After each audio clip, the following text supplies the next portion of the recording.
예.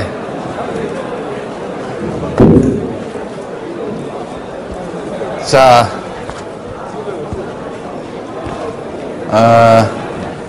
오늘 질문들은 다음 주 강의에서 다루게 될 내용들이 꽤 많이 있고, 그래서 오늘 여기서 소개하지는 않겠습니다. 다만, 이게 행정학과의 정민선 학생하고 경제통상학부의 김기복 학생이 아까 제가 인용했던 마슬로우의 욕구 단계설이 4단계가 아니고 5단계라는 유력한 주장을 제기해 주셨습니다. 저도 이게 배운 지가 한 15년 전에 배운 거였는데 4단계였는지 5단계였는지 분명치 않네요. 제 기억에는 4단계로 되어 있는데 학교에서 아마 자세히 배운 것 같은데 5단계라고 그러네요. 자아실현하고 사회관계에 대한 욕구 사이에 존중의 욕구 이렇게 들어있다고 하는데요. 이건 제가 좀 확인을 한번 해보겠습니다. 학생들이 정확히 지적을 했기 때문에 이게 맞지 않을까 하는 생각이 듭니다. 근데 다행한 거는 뭐 본질적으로 내용과 크게 뭐 하자가 있는 건 아니다 이렇게 말씀해 주셔서 고맙고요. 또 김기복 학생은 아울러서 강만수 씨는 저 지식경제부가 아니고 기획재정부 장관 예, 감사합니다. 이 탁월한 지적을 해주신 두 학생에게는 별표를 드리도록 하겠습니다. 나머지 질문 중에 제가 좀 추후에 봐서 다음 강의 시간에 소개할 거는 하죠. 지금부터 한 10분 내지 15분간 매우 스피디하게 나머지 강의 내용을 처리를 하고 이 보고서를 함께 보도록 하겠습니다. 강의가 좀 뜬구름 잡는 것 같다 이런 소감도 오늘 나왔는데 저도 하면서 약간 그런 느낌이 있습니다. 근데 이 분배 이론은 다소 그런 측면이 있을 수밖에 없는 면이 있다 이렇게 말씀드리고요. 이제 이런 식으로 소득 분배가 왜 이렇게 이루어지는지에 대한 여러 가지 이 상반된 견해, 이론 이런 것들이 있습니다. 근데 아무리 다퉈도 결론이 잘 안 나니까 이제 경제학자들은 분배 이론에 대한 탐색이나 뭐 이런 것들을 좀 포기를 하고 현실적으로 존재하는 소득의 불균등 또는 불평등을 계량적으로 측정하고 또 그것을 완화시키는 정책 수단을 연구하는 쪽으로 관심을 쏟게 됩니다. 해결할 수 없는 문제는 가끔씩 좀 돌아가는 게 현명할 때가 있는데요. 이 경우는 아무리 봐도 해결이 안 되기 때문에 돌아가는 쪽을 이제 택할 수밖에 없었다 이런 생각이 듭니다. 여러분 언론 보도를 보시면 대개 소득 분배의 불균등 또는 불평등, 소득의 양극화 이런 거를 설명할 때 진위계수, 소득 배율 이런 용어들을 많이 언론에서 만나셨을 겁니다. 그래서 우리가 나머지 시간에 짧게 아주 신속하게 소득 불균등을 측정하는 도구에 대한 것을 좀 살펴보고 저 보고서를 함께 보도록 그렇게 하겠습니다. 소득 불균등은 있는데 직접 우리가 눈으로 보거나 손으로 만지기가 어렵기 때문에 지표를 개발합니다. 인덱스. 기본 아이디어를 보면 사람들이 얼마나 불균등한 소득 분배 상태에서 살아가고 있느냐를 측정하는 도구가 진위계수하고 소득 배율인데요. 그것을 도출하는 과정을 좀 설명을 해보겠습니다. 우리가 5명으로 구성된 사회가 있다고 가정합니다. 5명으로. 5명의 이름을 A, B, C, D로 합니다. A는 연소득이 1만원, B는 2만원, C는 3만원, D는 5만원, E는 9만원이라고 가정합니다. 꽤 불균등하게 소득이 배분되고 있죠. 이게 각각 20%씩이니까 5분위 소득 비율을 계산하면 여기가 9고 여기가 1이니까 9배가 됩니다. 최저소득자에 비해서 최고소득계층은 9배를 벌고 있는 아주 불균등이 심한 사회입니다. 근데 이거를 이제 그림으로 전환합니다. 이 표를. 네모를 합니다. 네모 정사각형입니다. 좀 삐딱하지만 정사각형이고 이 오른쪽으로는 인구 누적 분포를 넣습니다. 인구 누적 분포.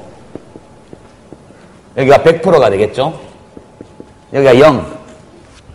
세로에는 소득 누적 분포를 기록합니다. 여기도 꼭대기는 100%가 되겠습니다. 이건 무슨 뜻이냐면 제일 가난한 사람부터 제일 부자까지 차례로 줄을 세운다는 뜻입니다. 줄을 세워서 하나씩 하나씩 합쳐가는 거죠. 가장 소득이 낮은 20%에 해당되는 사람, 여기 지금 A죠. A의 소득은 전체의 5%죠. 이게 전체를 다 합치면 이게 1, 2, 3, 5, 9니까 20.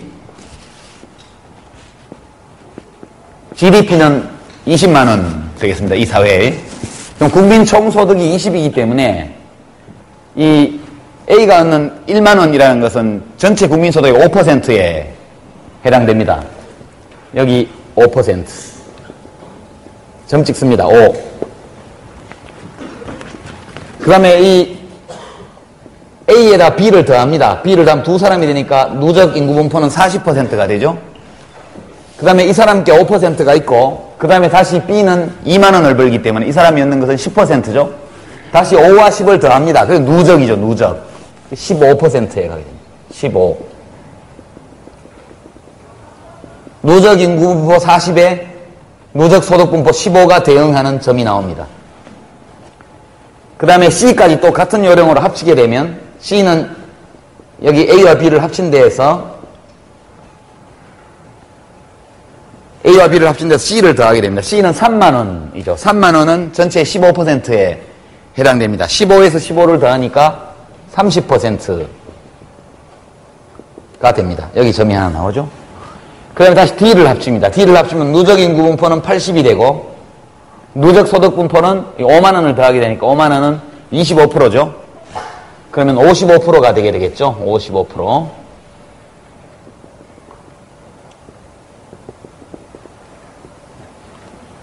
그 다음에 5사람을 다 합치면 100.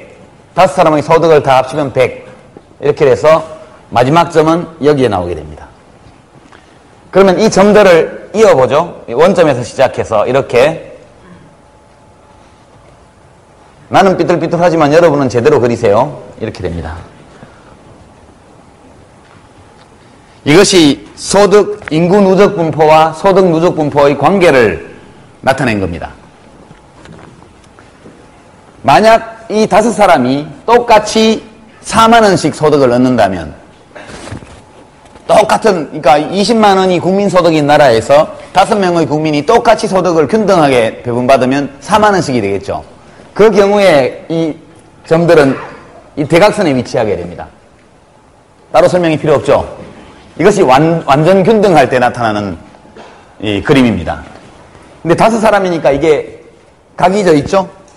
우리나라처럼 예컨대 경제활동 인구가 3천만이다. 3천만 명이다. 3천만 명을 소득이 제일 낮은 사람부터 높은 사람까지 세워서 이 그림을 그리면 3천만 개의 점이 나타나겠죠. 그걸 이으면 거의 곡선에 가깝게 됩니다. 이 곡선을 가리켜서 로렌츠 곡선이라고 합니다. 로렌츠는 사람 이름입니다. 로렌츠 곡선. 이 곡선을, 이 아이디어를 만든 사람이 로렌츠라는 학자예요. 그래서 이 곡선에는 로렌츠 곡선이라는 이름이 붙어 있습니다. 이제 이 수치를 잊어버리고 일반적인 그림을, 기하학적인 그림을 그려보죠. 이 수치에서 벗어나서 일반화를 합니다. 일반화를 하면, 그러면 우리가 이야기하는 진위계수를 얻을 수 있습니다. 다시 그림을, 아까하고 똑같은 그림입니다. 여기가 인구 누적 분포고, 여기가 소득 누적 분포입니다. 여기 100%, 여기도 100%, 0, 이렇게 됩니다. 만약 모든 국민들의 소득이 동일하다면, 이 대각선이 로렌츠 곡선이 되겠죠. 인구 누적 분포와 소득 누적 분포가 똑같이 45도 각도로 증가하게 됩니다. 그래서 이것을 완전 균등선이라고 합니다. 모든 국민의 소득이 똑같을 때 대각선이 됩니다. 한 사람이 모든 소득을 독점하고 다른 모든 국민은 한 푼의 소득도 없을 때, 그때는 이렇게 와서 이렇게 꺾이게 되겠죠. 그래서 이렇게 되는 분포를 이걸 완전 불균등이라고 합니다. 여기를 O라고 하고 여기를 A라고 하고 이 점을 B라고 하겠습니다. 그러면 아까 우리가 봤던 로렌츠 곡선은 대개 이런 모양을 가지게 되겠죠. 우리가 보통 보는 로렌츠 곡선은 이 완전 불균등선과 완전 균등선 사이를 통과하는 렌즈 모양의 곡선이 되게 되어 있습니다. 기하학적으로 이런 곡선이 될 수밖에 없게 되겠죠. 이 면적, 이 렌즈의 면적, 소득 분배가 불균등할수록 이 로렌츠 곡선은 완전 불균등선에 가깝게 되겠죠. 소득 분배가 균등할수록 이 로렌츠 곡선은 이 대각선에 바짝 붙게 됩니다. 그러니까 소득 분배가 불균등한 나라일수록 이 빗금친 렌즈의 면적이 커지게 돼 있어요. 그렇죠? 이거 이해하는 데는 아무 문제가 없겠죠? 그래서 진위계수는 뭐냐? 진위계수라는 것은 분모에 삼각형 OAB를 넣고 이 대각선 이하 삼각형의 면적입니다. 분모에 빗금친 렌즈의 면적을 계산해서 넣으면 이것이 진위계수가 되겠습니다. 진위계수가 크면 클수록 소득분배가 불균등하다는 것을 말합니다. 소득분배가 균등한 나라일수록 진위계수는 작습니다. 진위계수는 1보다 클 수 없고 0보다 작을 수 없습니다. 이 사이 어디에 있게 되겠죠. 소득 비율은 뭐냐? 소득 비율은 2, 4, 6, 8, 10 이렇게 나눕니다. 여기가 20%, 40%, 60%, 80%, 100%입니다. 여기도 20%, 40%, 80%, 60%, 80%, 100%가 되겠습니다. 제일 가난한 사람부터 소득이 적은 사람부터 차례로 세웠을 때 누적 분포입니다. 그러면 여기에 있는 사람들이 하위 20%에 해당하는 사람들이죠. 요 80에서 100 사이에 있는 사람들이 상위 20%에 해당되는 사람입니다. 기하학적으로 보면 이 20%의 사람들은 요만큼의 소득 점유비를 가지고 있죠. 여기를 E라고 하겠습니다. E. 그 다음에 상위 20%는 여기를 요 접점을 D라고 하고 여기를 F라고 하겠습니다.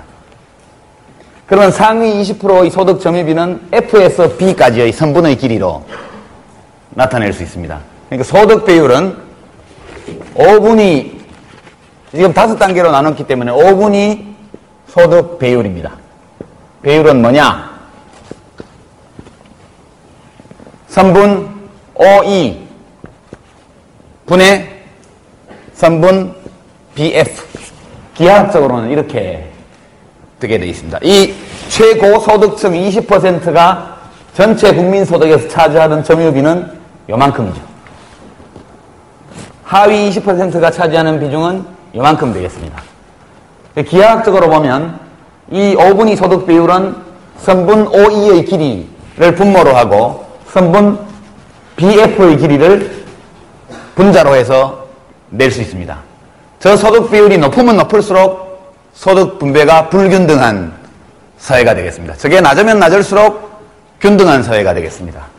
10분위 소득 비율을 구하고 싶으면 똑같은 원리에서 이것을 10단위로 자르면 됩니다. 근데 우리가 보통 진위계수를 구해서 이 넓이를 계산하고 이 넓이의 비율, 진위계수를 계산하고 동시에 5분위 소득 비율을 보조지표로 삼아서 소득 분배 상태를 살펴보면 소득 분배가 악화되었는지 또는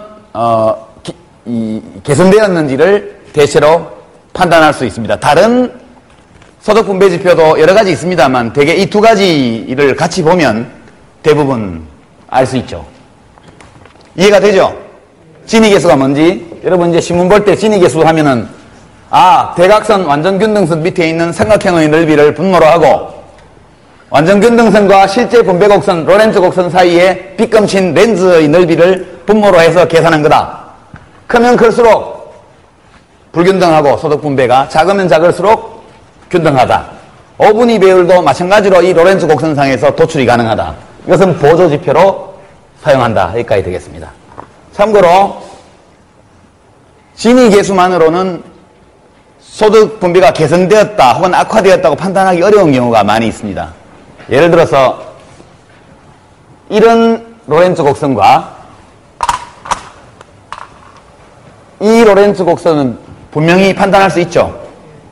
전 구간에 걸쳐서 L1이 L2보다 완전 균등선에 가깝게 있기 때문에 L1의 로렌츠 곡선을 가진 나라는 L2를 가진 나라보다 훨씬 소득이 균등하게 분배되고 있다고 확언할 수 있죠.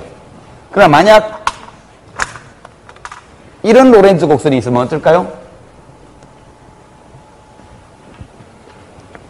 로렌츠 곡선이 교차하는 경우, 이거 L3라고 그러면 L2는 L3와, 이 L1은 L2와 L3의 다에 비해서 우월하죠, 훨씬 더 균등한 소득 분배가 이루어지고 있는 걸 나타냅니다. 그러나 L2와 L3는 직접 질적인 비교를 할 수가 없죠. 이럴 때 진위계수를 계산해 보면 진위계수가 높은 쪽이 불균등하다고 말할 수 있고요. 동시에 5분위 배분율을 함께 계산해서 살펴보면 비교적 분명하게 소득 분배가 규범적인 의미에서 개선되었는지 악화되었는지를 말할 수 있습니다. 균등하다는 것은 가치중립적인 표현이죠. 균등하다는 것은 바람직하다든가 바람직하지 않다는 의미를 포함하고 있지 않습니다. 그냥 같지 않다는 것을 말하는 거죠. 그러나 소득 분배가 악화되었다, 개선되었다는 표현은 가치 판단을 포함하고 있는 규범적인 평가입니다. 규범적 평가를 하려면 로렌츠 곡선을 비교를 해서 확실히 균등선 쪽으로 접근했던가, 아니면 교차하는 경우에도 진위계수 값이 줄어들고 그리고 보조지표인 5분위 배분율이나 10분위 배분율이 낮아졌을 때 그때 소득 분배가 개선되었다라는 규범적인 좀 도덕적 혹은 정치적 가치 판단이 담겨있는 진술을 우리가 할 수 있다. 여기까지 말씀을 드리고요. 불균등과 불평등의 차이는 이런 겁니다. 불균등은 그냥 같지 않다는 것이고, 불평등은 옳지 않다는 표현이 포함되어 있죠. 만약 우리 사회의 로렌츠 곡선이 완전 균등선에 있다면 이것은 분배의 정의가 실현된 나라일까요? 어떨까요? 아니겠죠. 이 완전 균등선은 완전 균등이지만 불평등한 로렌츠 곡선입니다. 왜냐하면 이것은 필요의 원리에 위배됩니다. need. 그러니까 어떤 사람이 가족 구성원이 몇 명인지, 노부모를 모시고 사는지, 가족 중에 환자나 장애인이 있는지 등등에 대한 고려를 전혀 하지 않고 완전 균등한 거거든요. 필요의 원리에 비춰볼 때 완전 균등선은 평등한 또는 바람직한 소득 분배라고 말하기 어렵습니다. 동시에 저 완전 균등선은 기여의 원리에 어긋납니다. 기여의 원리. 모든 사람이 똑같이 사회 발전이나 경제 발전 또는 다른 사람의 행복에 기여한 것이 아닌데 서로 다른 기여와 서로 다른 노력을 했음에도 불구하고 똑같이 보상한다면, 그렇다면 누가 힘들게 일을 하려 할까요? 이것은 기여의 원리에 어긋나기 때문에 완전 균등선이 곧 평등선은 아니다. 그 말씀을 드리고요. 지금 우리가 살펴본 간단한 개념들이 실제 정책 결정 과정에서 어떻게 사용되는지를 이 보고서를 통해서 한번 보도록 하겠습니다. 이 보고서를 다운받았다가 제공해준 학생에게는 가점 1점을 드리도록 하겠습니다. 다음번에 똑같은 도움을 주시면 또 1점을 드리죠. 매우 고맙게 생각하고요. 이것은 2007년 5월 2일에 대통령 자문 빈부격차 차별시정위원회가 대통령을 모시고 직접 보고했던 문서 그대로입니다. 이 전직 대통령 외입 기록을 찾아보면 대통령과 함께 읽는 보고서 이렇게 해서 수백 개의 문서가 올라와 있는데 그 모든 문서는 진짜 대통령에게 직접 보고된 문서 그대로입니다. 아주 복잡하고 큰 보고서가 있는 반면 통계 수치에 대한 짤막한 보고도 있고 여러 가지가 있습니다. 그 당시 이혜경 여성이시죠. 빈부격차 차별시정위원회 위원장이 청와대 사회수석 그리고 보건복지부 장관과 함께 이 보고서를 작성해서 여러 관련 장관들과 민간위원들이 모인 자리에서 대통령께 보고드렸던 내용입니다. 제목이 빈곤 및 소득분배와 개선효과 추이 이렇게 되어 있습니다. 그러니까 나라의 대통령이 양극화, 빈부격차 이런 문제들에 대해서 어떤 보고를 받고 어떤 검토를 거쳐서 어떤 정책에 대해서 의사결정을 내리는가를 이 보고서를 보면 비교적 잘 알 수 있습니다. 여러분 앞으로 10분 동안 여러분을 대통령으로 모시겠습니다. 보시면 우선 빈곤율입니다. 이 빈곤율은 또 다른 보조 지표입니다. 분배 상태를 알 수 있는 보조 지표. 절대 빈곤율은 이거는 최저생계비 이하의 소득을 얻고 있는 계층을 의미하고요. 상대 빈곤율은 국민의 평균소득의 절반에 미달하는 사람들을 상대적 빈곤층이라고 이야기합니다. 절대 빈곤율은 03년 6.1%에서 06년 5.7%, 도시 근로자 가구 기준입니다. 상대 빈곤율은 10.6%에서 10.8%, 03년에서 06년 사이에는 크게 악화되지도 개선되지도 않은 가운데 IMF 이후에 만들어진 어떤 절대 빈곤층 혹은 상대 빈곤층이 유지가 되고 있습니다. 밑에 그래프는 시계열 데이터입니다. 96년, 97년 그때는 낮았고 그 뒤에 98년도부터 상대 빈곤율은 급격하게 올라가게 됩니다. 절대 빈곤율은 올랐다가 좀 떨어지는 그런 추세에 있습니다. 이게 현재 빈곤계층의 추이고요. 여기 밑에 나와 있죠. 설명이. 상대 빈곤은 중위소득의 50%, 절대 빈곤은 각 연도별 최저생계비 기준입니다. 이거 그 다음 페이지 보시죠. 예, 진위계수, 이 시계열 데이터입니다. 대한민국은 다 이제 IMF 이후 문제 때문에 여기까지 돼 있는데요. 진위계수가 굉장히 높았던 때가 있습니다. 우리가 1960년대, 70년대 초까지는 대개 2.5, 2.7 수준의 낮은 수준이었습니다. 그때는 모두가 비슷비슷하게 가난하던 시절이죠. 그리고 이제 70년대 후반, 80년대를 거치면서 진위계수가 높아지기 시작합니다. 가장 높았던 때가 1981년, 82년도가 제일 높았습니다. 전두환 정권이 들어서서 힘으로 노동조합을 해산시키고 모든 형태의 빈부격차 완화 또는 분배 개선을 요구하는 사회운동에 철권을 내리고 모든 사회운동을 탄압하던 시기에 진위계수가 굉장히 높아집니다. 그리고 이제 87년 민주화가 시작된 이후로 진위계수는 점차 낮아지기 시작해서 96년, 97년 무렵에 우리 산업화 이후에 가장 낮은 진위계수를 기록합니다. 90년대가 호황기였죠. 호황기일수록 진위계수는 낮아지는 경향이 있고 불황일수록 높아지는 경향이 있습니다. 불황기에는 없는 사람이 제일 피해를 많이 본다는 걸 알 수 있죠. 이때 보시면 이 노란 글씨는 도시근로자만을 본 겁니다. 도시근로자. 그 다음에 도시근로자 말고 전국 가구를 대상으로 한 진위계수는 정부에서 공식 통계를 한 번도 낸 적이 없었습니다. 그 이전에는. 03년도부터 대통령의 지시에 의해서 전국 가구를 내기 시작하죠. 도시근로자만 보면 진위계수는 도시근로자만을 대상으로 할 수도 있고요. 조사할 수도 있고 전국 가구를 대상으로 조사할 수도 있고요. 근로소득만을 대상으로 근로소득 진위계수를 조사할 수도 있고요. 근로소득자 내에서의 양극화를 조사하기 위해서. 그 다음에 전체 그 경제활동 인구를 대상으로 한 소득 진위계수를 낼 수도 있고요. 소득을 대상으로 할 수 있을 뿐만 아니라 재산을 대상으로도 할 수 있습니다. 금융소득 진위계수 또는 자산소득, 임대료까지 포함한 자산소득 진위계수도 낼 수 있고요.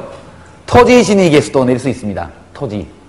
또 주택과 부동산 진위계수도 따로 낼 수 있습니다. 그것은 대상을 어떻게 잡냐에 따라서 다양한 형태의 진위계수를 낼 수 있다 이런 얘기입니다. 우리나라의 토지 진위계수는 0.9 정도 됩니다. 참고로 토지 진위계수는 부동산 주택 진위계수는 대개 제 기억에 0.67 약 3분의 2 정도 되고요. 뭐 그렇습니다. 0.75 제가 한번 잠깐 볼게요. 참고로 소득 진위계수를 우리가 보고 있는데 소득 진위계수는 제일 높았던 때가 1981년도에 0.404 이게 1981년도가 제일 높았습니다. 제일 낮았을 때가 1997년도 0.283 이 제일 낮았고요. 이 참고사항입니다. 이런 거 시험에 안 냅니다. 몇 년도에 얼마였냐 이런 거. 재산 근로소득 말고 재산소득 진위계수가 약 0.6이 좀 넘습니다. 우리나라가. 토지 진위계수는 0.89 내지 0.9 정도 되리라고 추정하고요. 제가 가진 데이터가 7년 전 데이터거든요. 그 뒤에는 한 번도 국세청이나 이런 데서 가지고 있을 텐데 발표를 안 하고 있습니다. 제가 알기로는 참여정부 때 토지 진위계수를 전부 다 계산했던 게 기억이 납니다. 근데 그거를 발표하려고 그러니까 땅 가진 사람을 인민재판한다고 막 그래가지고 데이터 발표를 못했던 것으로 제가 기억하는데요. 토지 진위계수는 0.9가 넘을 걸로 제가 추측하고요. 자산, 토지, 부동산, 금융자산 다 합쳐서 자산 진위계수가 0.76이 넘습니다. 아마 0.8 정도 지금 되지 않을까 추측하고요. 주택과 부동산, 건물 진위계수가 약 0.7, 그 정도 됩니다. 토지 진위계수가 제일 높죠. 보시면 IMF가 나면서 98년도에 진위계수가 급격하게 증가해서 0.3 수준으로 갑니다. 이것은 국제적으로는 그렇게 높은 편은 아닙니다. OECD에서 중간 정도 가는 수준이고요. 전 세계를 대상으로 하면 상당히 양호한 수준의 진위계수입니다. 들쭉날쭉하지만 대체로 경향적으로 보면 진위계수가 약간씩 확대돼가는 추세 있죠? 도시근로자 가구를 대상으로 한 진위계수가.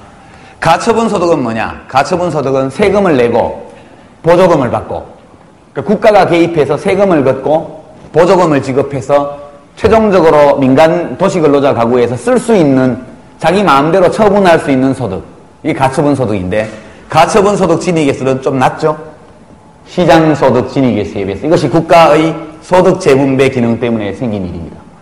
우리나라는 이 정도가 매우 미약하죠.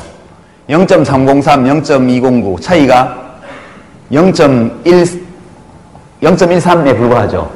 대개 OECD 국가들의 경우에는 조세와 보조금을 통한 진위계수 보정 효과가 우리의 한 5배, 5배 이상 되는 걸로 되어 있습니다. 우리나라는 직접세 비중이 상대적으로 낮고 소득 역진적인, 가난한 사람일수록 높은 세율을 부담하는 부가가치세나 유류세, 이런 소비세 비중이 매우 높기 때문에, 그리고 이제 아직 사회복지제도를 통해서 보조금을 주고 이런 제도들이 양육보조금이나 이런 것도 없고 보편적인 서비스가 거의 없기 때문에 이 보정 기능이 매우 약합니다. 그래서 시장 진위계수와 이 세후 가처분 소득 진위계수 사이의 차이가 아주 적다.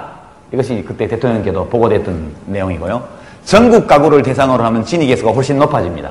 왜냐하면 여기는 영세 자영업자, 농어민 또는 이제 노인 단독 가구 등등 소득이 극히 적거나 소득이 전혀 없는 세대가 모두 포함되기 때문에 전국 가구의 총 소득, 이거는 이제 이전 소득, 누구한테 얻어 쓰는 거 다 합쳐서 총 소득이 이렇고요. 시장 소득은 지금 0.34 수준, 가처분 소득은 0.32 수준. 여기도 0.02 정도밖에 차이가 나지 않죠.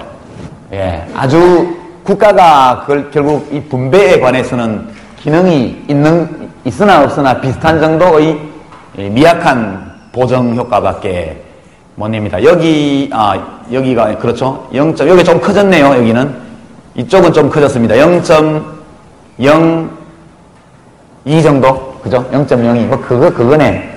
그래프상으로는 좀 벌어져 있는데 실제 수치를 보니까 그렇지도 않네요. 다음 보겠습니다. 다음 페이지요. 소득 5분위 배율 마찬가지로 보겠습니다. 거의 같은 경향을 보이죠.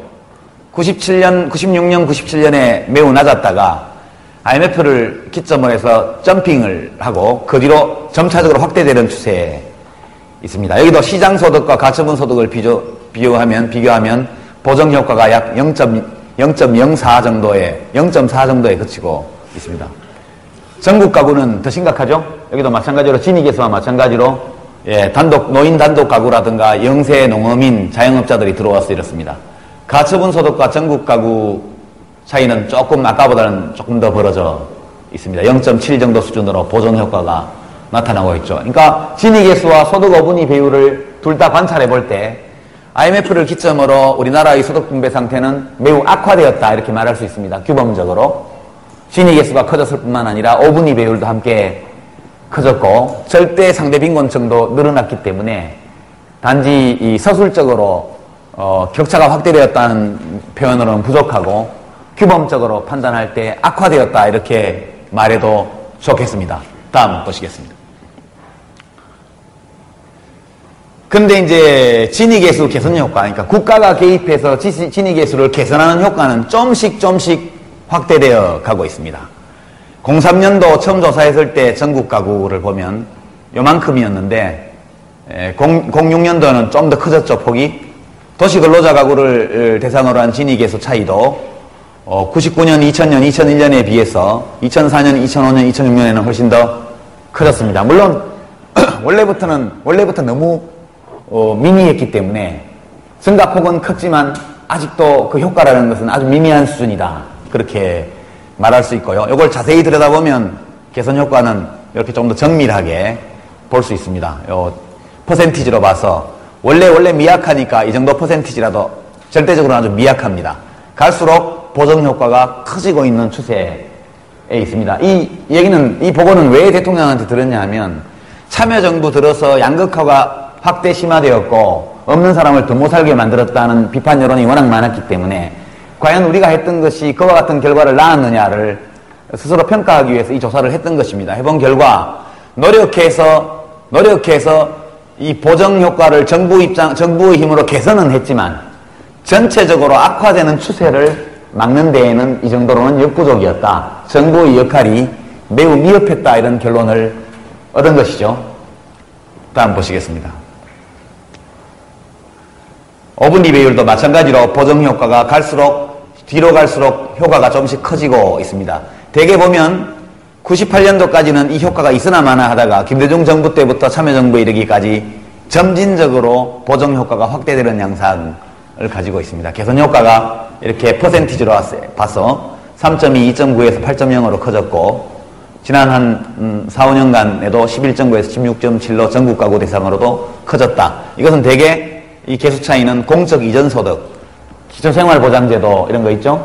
예, 그 다음에 금년부터 시작한 그 기초노령연금 제도, 소득 없는 어르신들한테 뭐 한 8만 얼마씩 드리는 거, 그 다음에 중증장애인 장애수당 인상, 그리고 이제 시설아동과 가정이탈아동에 대한 그 계좌를 만들어주고 저축 지원해주는 거, 뭐 장애인 활동보조인 제도 등등 새로 도입된 여러 가지 제도의 결과 공적 이전 소득이 좀 커졌고 직접세 비중이 지난 10년 동안 좀 많이 올라갔습니다.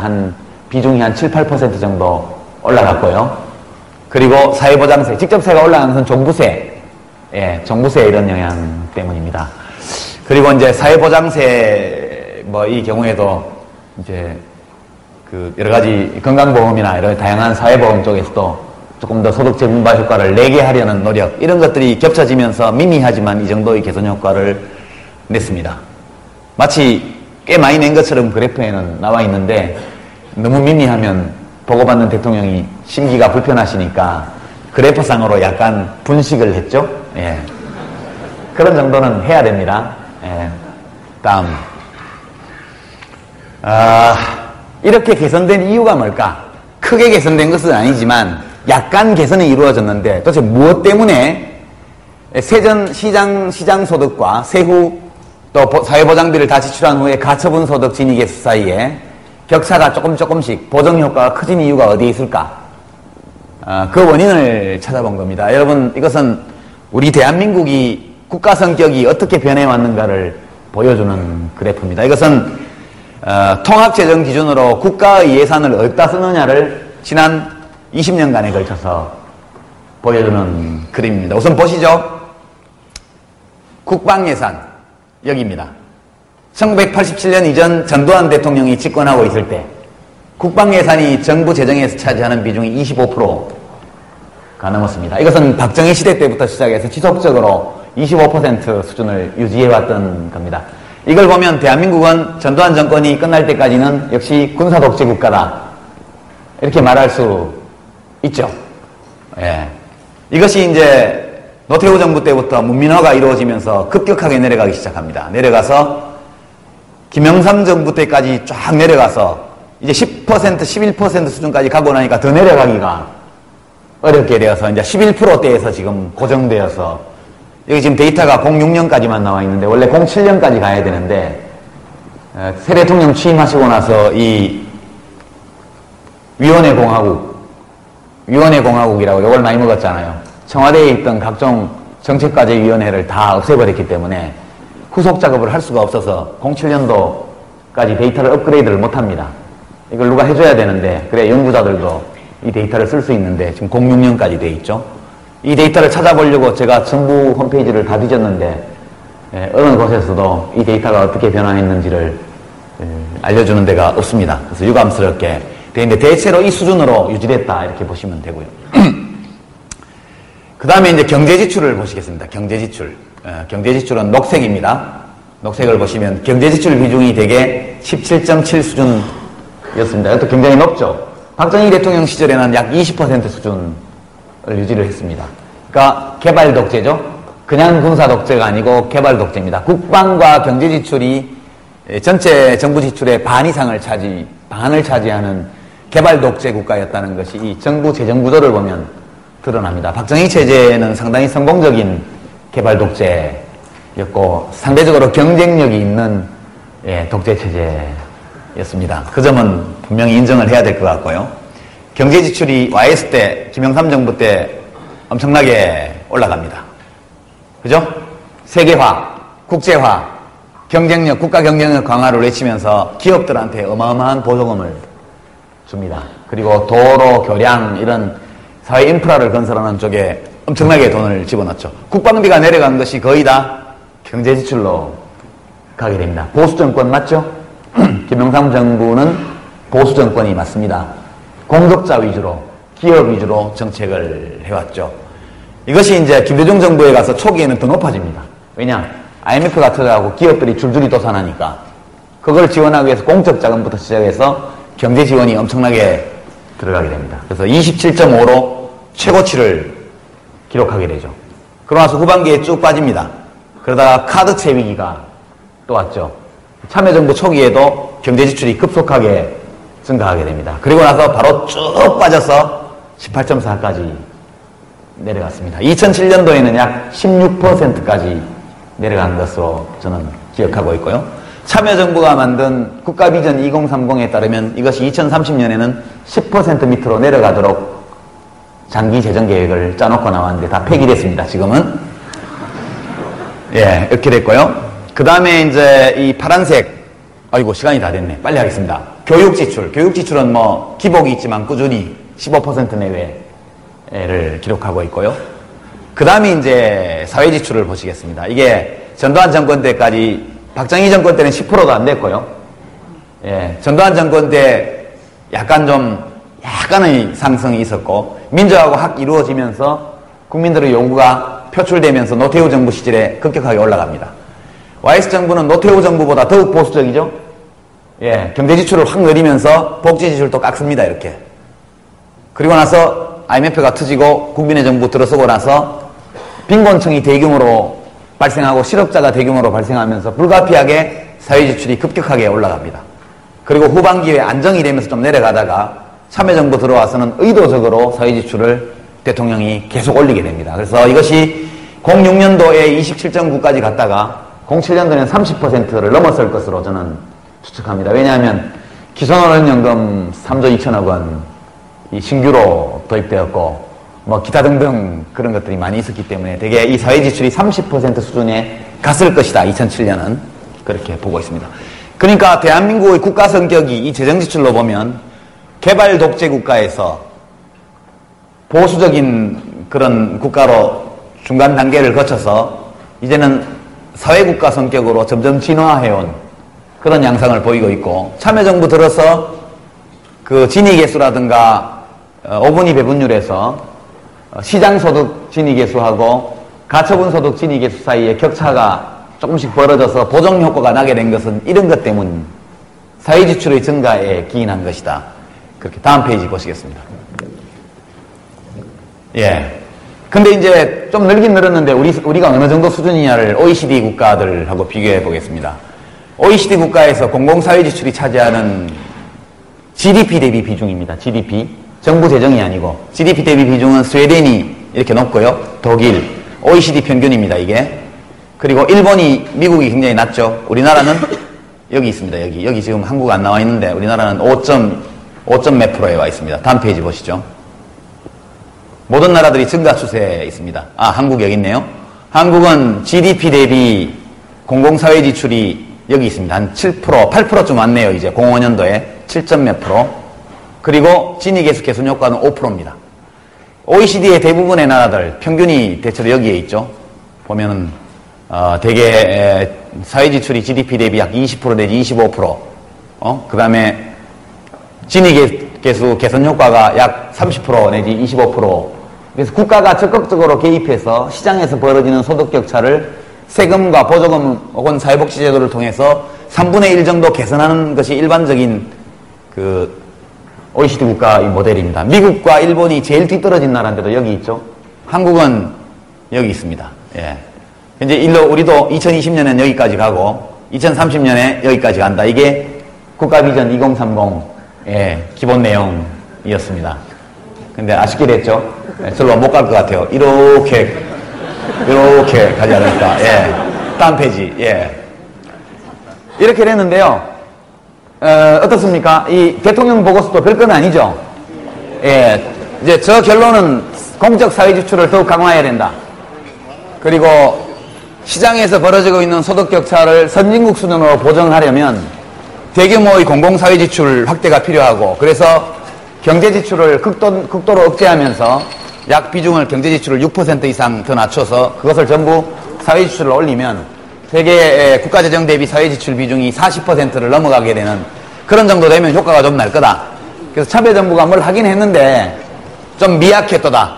그런 결론입니다. 그래서 임기 막판에 좀 더 열심히 합시다. 이런 결론을 저 보고에서 맺고, 그에 따라서 2008년도 예산안을 제가 복지부에 있을 때 편성해놓고 나와서 지금 현재 집행되고 있는 예산은 저 보고에 따른 그 사회지출 비중이 굉장히 늘어난 재정구조를 지금 우리가 경험하고 있고요. 내년 되면 좀 많은 변화가 있을 것으로 그렇게 생각이 됩니다. 여러분, 굉장히 긴 시간 제가 불규칙하게 붙들어 뒀는데요. 이 PDF 파일은 다 구할 수 있을 것으로 보고 각 주제마다 필요할 때는 같이 좀 보도록 앞으로도 그렇게 진행을 하겠습니다. 여러분도 꼭 저 데이터를 우리 조교가 어디 올려놓을 테니까 꼭 다운받아서 필요한 분들은 한 번씩 더 보시고 그렇게 해주시기 바랍니다. 수고하셨습니다. 네.